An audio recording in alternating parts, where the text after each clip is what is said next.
Hello everybody. आज हम धातु एवं अधातु पाठ से रिलेटेड अंतिम टॉपिक करने जा रहे हैं, जिसमें हम मुख्यतः दो बिंदुओं को डिस्कस करेंगे। पहला है संक्षारण और दूसरा है हमारे पास थर्मिट अभिक्रिया। तो आइए देखते हैं। सबसे पहले जानते हैं कि संक्षारण क्या होता है। आप सभी ने अक्सर देखा होगा कि जब भी लोहे की कोई चीज अक्सर बाहर पड़ी रहे तो समय के साथ साथ उसका रंग थोड़ा परिवर्तित हो जाता है, यानी उसकी बाहरी सतह जो है वो थोड़ी हल्के भूरे रंग की हो जाती है। इसे ही हम क्या कहते हैं, संक्षारण। यानी संक्षारण क्या हुआ, जब वायु, जल और अम्ल के कारण धातु की बाहरी सतह खराब हो जाती है या उसका रंग का परिवर्तन हो जाता है तो उसे संक्षारण कहते हैं। उदाहरण के तौर पर लोहे पर जंग लगने के कारण उसकी सतह का रंग भूरा हो जाता है और कॉपर की सतह का रंग इसी तरह से हरा हो जाता है। अब आता है कि संक्षारण से सुरक्षा। हमने देखा कि संक्षारण में क्या होता है। संक्षारण में अक्सर किसी धातु की बाहरी सतह खराब हो जाती है। अब बाहरी सतह खराब होती है, इसका मतलब हमने बाहरी सतह को पर्यावरण के संपर्क में आने से बचाना है। और वो पर्यावरण के संपर्क में आने से कैसे बचेगी, जब हम उस बाहरी सतह को किसी और चीज से ढक देंगे। तो हमने अपने घरों में अक्सर देखा है कि लोहे की वस्तुओं को या अन्य धातु की वस्तुओं को भी हम पेंट करके रखते हैं, यानी उनकी बाहरी सतह को पेंट से ढक देते हैं। उन्हें ग्रीस लगा के रखते हैं, यानी उनकी सतह को ग्रीस से ढक देते हैं।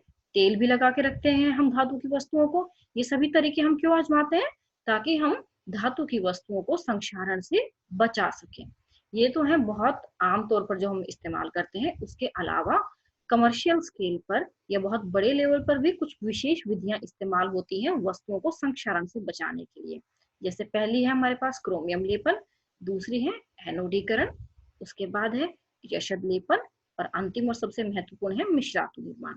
तो आइए देखते हैं एक एक करके इन सभी विधियों को। सबसे पहले देखते हैं क्रोमियम लेपन क्या होता है। आप सभी ने अपने घरों में नल भी देखी होंगी, मोटरसाइकिल और साइकिल के पहिए भी देखे होंगे ना। तो जो घरों में नल और मोटरसाइकिल के पहिए होते हैं वो धातु के बने होते हैं, लेकिन वो बहुत चमकीले होते हैं बजाय के जैसे हमारी लोहे की अन्य चीजें होती हैं। वो ऐसा क्यों होता है, क्योंकि विद्युत की सहायता से उनके ऊपर क्रोमियम का एक लेप लगा दिया जाता है या फिर एक क्रोमियम की परत चढ़ा दी जाती है। इसे ही हम क्रोमियम लेपन कहते हैं। यानी क्रोमियम लेपन क्या क्या हुआ, जब किसी धातु पर क्रोमियम की परत चढ़ा दी जाए तो उसे क्रोमियम लेपन कहते हैं। इसी प्रकार से अगला हमारे पास आता है एनोडीकरण। एनोडीकरण क्या होता है, जब किसी धातु का एनोड बनाकर उसी पर उसी की ऑक्साइड की परत चढ़ा दी जाए तो उसे एनोडीकरण कहते हैं। अक्सर ऐसा एल्यूमिनियम धातु के साथ किया जाता है, जिसमें एल्यूमिनियम पर एल्यूमिनियम ऑक्साइड की परत विद्युत की सहायता से चढ़ा दी जाती है। अगला आता है हमारे पास यशद लेपन। क्या होता है, यदि किसी धातु पर विद्युत की सहायता से जिंक की परत चढ़ा दी जाए तो उसे हम यशद लेपन कहते हैं। ये सभी तीनों ही तरीके जो हैं, एक धातु पर दूसरी धातु या अधातु की परत चढ़ा देना, ये तीनों ही तरीके क्या है, हमारे संक्षारण से बचाव के उपाय हैं। उसके बाद एक महत्वपूर्ण चीज आती है मिश्रातु निर्माण। पहले जानते हैं मिश्रातु क्या होते हैं। जब दो या दो से अधिक धातुओं या अधातुओं का समांगी मिश्रण बना लिया जाए ताकि उनकी विशेषताओं में कुछ हमारे जैसे हम चाहते हैं वो परिवर्तन हो जाए, उसे हम कहते हैं मिश्रातु या मिश्र धातु। मिश्रातु या मिश्र धातु का निर्माण भी धातु को संक्षारण से बचाने के लिए किया जाता है, क्योंकि जो शुद्ध धातु होती है वह संक्षारण के उसमें संक्षारण ज्यादा होता है बजाय के मिश्रातु या मिश्र धातु के। क्योंकि मिश्र धातु में हम वो धातुएं ले सकते हैं जो हम चाहें और उनमें वो गुण डाल सकते हैं जैसे कि हम चाहें। जैसे कि यदि हम चाहें कि किसी धातु में जो है ना विद्युत का सुचालक नहीं हो, तो हम उसमें तांबा नहीं लेंगे, कोई ऐसी धातु लेंगे जो विद्युत का कुचालक हो। ठीक है। इसी प्रकार से यदि हम किसी धातु का गलनांक बढ़ाना चाहते हैं तो हम क्या करेंगे, दो धातुओं को मिला देंगे। एक तो हमारे पास जो धातु है वो, और दूसरी ऐसी धातु मिलाएंगे जिसका गलनांक बहुत अधिक हो। ठीक है। तो इसके मिश्र धातु के हमारे पास कुछ उदाहरण हैं। जैसे हमारे घरों में जो पीतल के बर्तन इस्तेमाल होते हैं वो कॉपर या तांबा और जिंक से मिलकर बने होते हैं। कांसा जो मिश्र धातु है वह टिन और कॉपर से मिलकर बनी होती है। इसी प्रकार जो सोल्डर है वह सीसा और टिन से मिलकर बनी होती है। अब आगे देखते हैं थर्मिट अभिक्रिया। एक बहुत छोटा सा और महत्वपूर्ण टॉपिक है इस पाठ का, थर्मिट अभिक्रिया।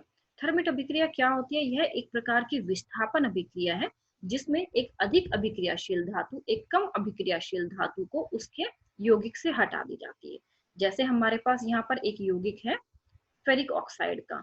यदि हम इसकी अभिक्रिया एल्यूमिनियम से करवाएंगे तो क्योंकि एल्यूमिनियम अधिक अभिक्रियाशील है, इसलिए यह फेरिक ऑक्साइड से हटा देगी आयरन को और उसकी जगह खुद विस्थापित हो जाएगी, जिसके कारण से एल्यूमिनियम ऑक्साइड का निर्माण हो जाएगा और हमारा आयरन जो है वो अलग निकल जाएगा। यह विस्थापन अभिक्रिया एक ऊष्माक्षेपी अभिक्रिया है, यानी इस अभिक्रिया में उत्पाद के साथ साथ बहुत सारी ऊष्मा का भी निर्माण होता है। इसलिए उत्पादों का तापमान बहुत बढ़ जाता है, जिसके कारण से इसमें हमें जो आयरन है वो पिघली हुई अवस्था में या गलित अवस्था में मिलता है। क्योंकि इसमें आयरन पिघला हुआ होता है, इसीलिए इस थर्मिट अभिक्रिया को रेल की पटरी और मशीनी पुर्जों को जोड़ने के लिए उपयुक्त माना जाता है। और इसे थर्मिट अभिक्रिया क्यों कहते हैं? थर्मिट यानी थर्मस यानी तापमान, वो अभिक्रिया जिसमें बहुत ज्यादा तापमान बढ़ जाता है, इतना ज्यादा बढ़ जाता है कि जो उत्पाद है वो भी पिघली हुई अवस्था में या गलित अवस्था में मिलता है। आशा करते हैं आपको यह टॉपिक समझ आया होगा। इस टॉपिक के बाद के जो एनसीईआरटी के क्वेश्चन आंसर्स हैं वो हमने नीचे डिस्क्रिप्शन बॉक्स में दिए हुए हैं और इसके जो अभ्यास के प्रश्न उत्तर हैं वो भी डिस्क्रिप्शन बॉक्स में दिए हुए हैं। Thank you.